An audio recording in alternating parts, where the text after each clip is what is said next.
कहानी एक रात को लेकर आप लोगों के पास वापस आया हूँ। दास्तान गोई में आपका हमराज आरजे अभिनव और कहानी का अब अगला अंश लेकर आया हूँ। शुरुआत करता हूँ। शाम से ही कुछ बादलों के आसार थे।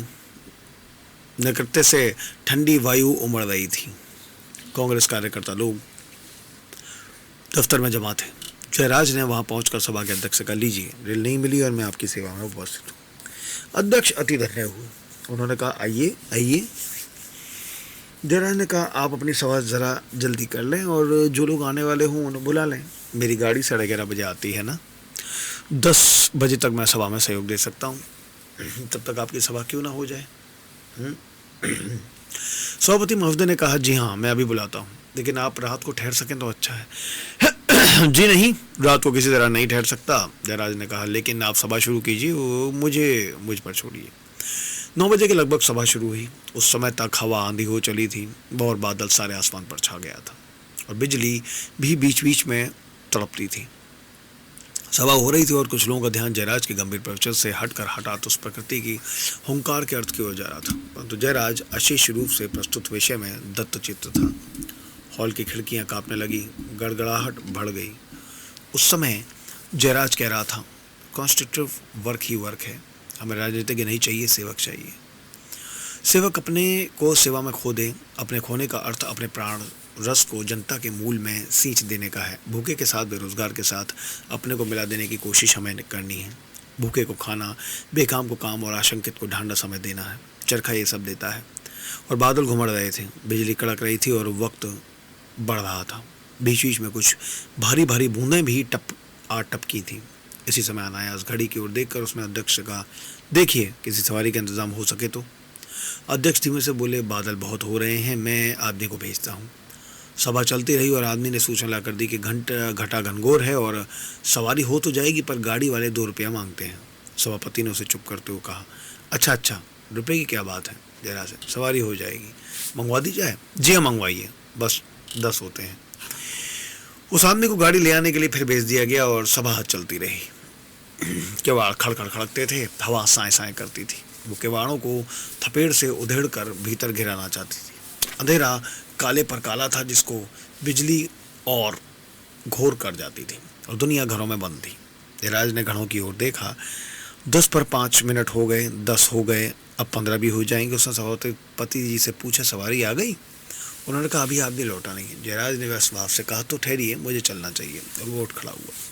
लोगों ने कहा, देखिए तो साहब, बाहर क्या हाल है, आज यहाँ रहिए, सवेरे चले जाइएगा। जयराज मुस्कुराया, मानो कहा, वर्षा और हवा हमें मोड़े तो हम कैसे संकल्प, कैसे राष्ट्रकर्मी। इतने में उस आदमी ने आकर जवाब दिया, गाड़ी वाला बादलों की ओर देखकर जाने को तैयार नहीं है, वो 5 रुपये मांगता है। क्या? जयराज ने आश्चर्य से कहा, गाड़ी के रुपये कांग्रेस को देने होंगे? नहीं, तब तो मैं पैदल ही जाऊँगा। बात पूरी तरह खत्म ना हुई थी कि तर चोट देकर बाहर के टीन पर ओले गिरे। लोगों ने जयराज की ओर देखा। जयराज प्रसन्न मालूम होता था। उसने कहा, ओहो, ओले गिर रहे हैं। सभापति की ओर मुड़कर, 2 कंबल मुझे दीजिए और एक छतरी दे सकेंगे। सभापति परिपक्व अवस्था के पुरुष थे। जयराज अभी हुआ था। उन्हें विचार भी आया कि क्या वो पिता की भांति आगे बढ़कर उस लड़के को मूर्खता से नहीं रोक सकते। लेकिन जयराज की ओर देखकर उनका आत्मविश्वास उड़ जाता था और वो प्रार्थी ही रहते थे। उन्होंने कहा, आप सवेरे जावें तो। जयराज ने कहा, 2 कंबल दे सकते हैं तो आप दे दें, आपकी अति कृपा होगी। कंबल लिए, एक को बदन से लपेटा, दूसरे को ओढ़ा, छतरी संभाली और जयराज ने कहा, अच्छा, आप लोग मुझे इजाज़त दें।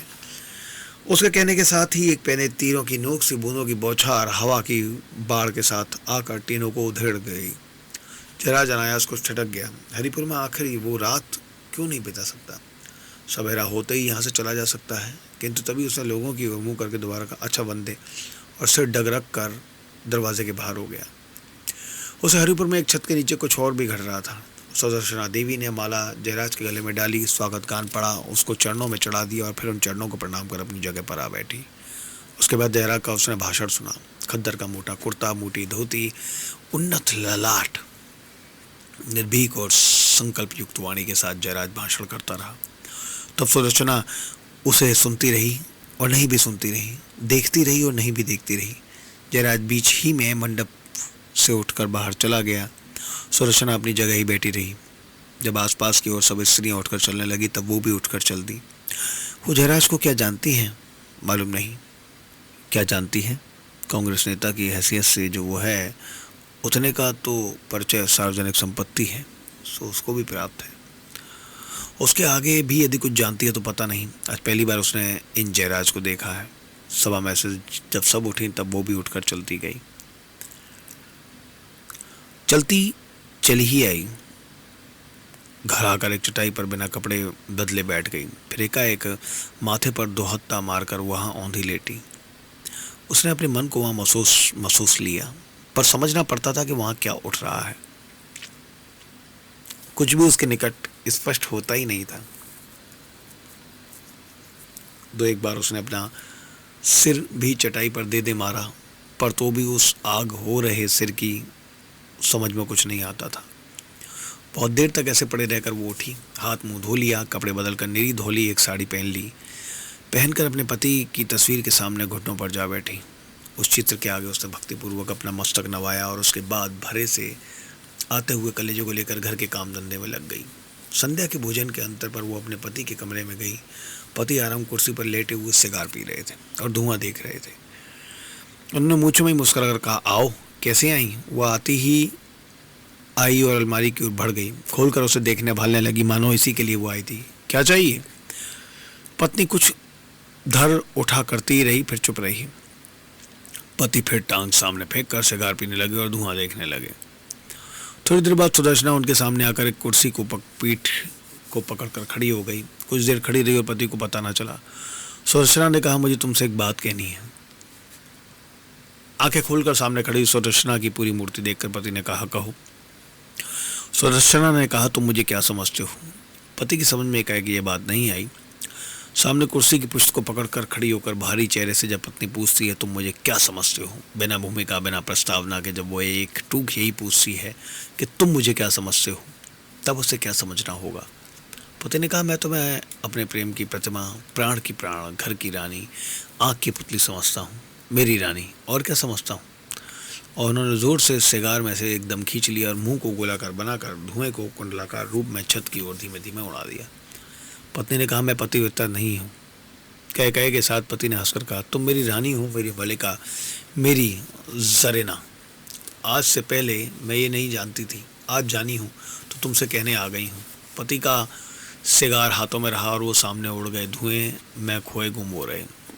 तुमसे मैंने बहुत प्रेम पाया, बहुत आदर लिया है, वो सब मैंने चोरी की है, ठगी की है। मैं उसकी मालिक बनने वाली कोई न थी, मैं अपात्र थी। आज मुझे पता चला है कि मैं अपना सब कुछ मैं तुम पर नहीं वार चुकी हूँ। भीतर ही भीतर कुछ बच गया था जो आज देखती हूँ तुम्हारे चरणों में अर्पण नहीं कर सकी थी। यूँ न देखो, मुझे देखो, मैं तुम्हें धोखा देती रही, तुमसे पाती सब कुछ रही, पर देने में चोरी करती रही। पति ने किंग करते मूड भाव से कहा, क्या है, क्या बात है? बात कुछ नहीं है, मैं अब तुम्हारे प्रति चोर नहीं रहूँगी, विश्वासघातनी नहीं रहूँगी। तुमने मुझे इतना दिया है, उस सब के लिए मैं ऋणी भी तो नहीं हो सकती, कृतज्ञ भी तो नहीं हो सकती, क्योंकि वो सब मैंने ठगाई की है। लेकिन अब सब जानने के बाद तो मैं कुछ भी लूँगी तो जलूँगी। मैं पतिव्रता नहीं हूँ, आज मैं तुम्हें यही बताती हूँ कि मैं पतिव्रता नहीं हूँ। अविश्वस्त किंतु संतप्त पति ने कहा, तो क्या है? पतिव्रता नहीं तो तू क्या है? मैं तुम्हारे घर से निकाल देने लायक हूँ। मैं सच कहती हूँ, जानबूझकर मैं तुम्हें धोखा देने वाली न थी, लेकिन यूँ मुझे आज ही मालूम हुआ कि मैं पूरी तरह तुम्हारी नहीं हूँ, मैं पूरी तरह समर्पित नहीं हूँ। सो आज ही तुम्हारे सामने खड़ी हूँ कि मुझे काला मुँह कर जाने दो, अपनी कृपा के नीचे मुझे एक क्षण भी मत टिकने दो। तुम अपनी कृपा की छाया तो उठाओगे नहीं, तब मुझे ही इजाज़त दो कि मैं उसे कलंकित ना करूँ।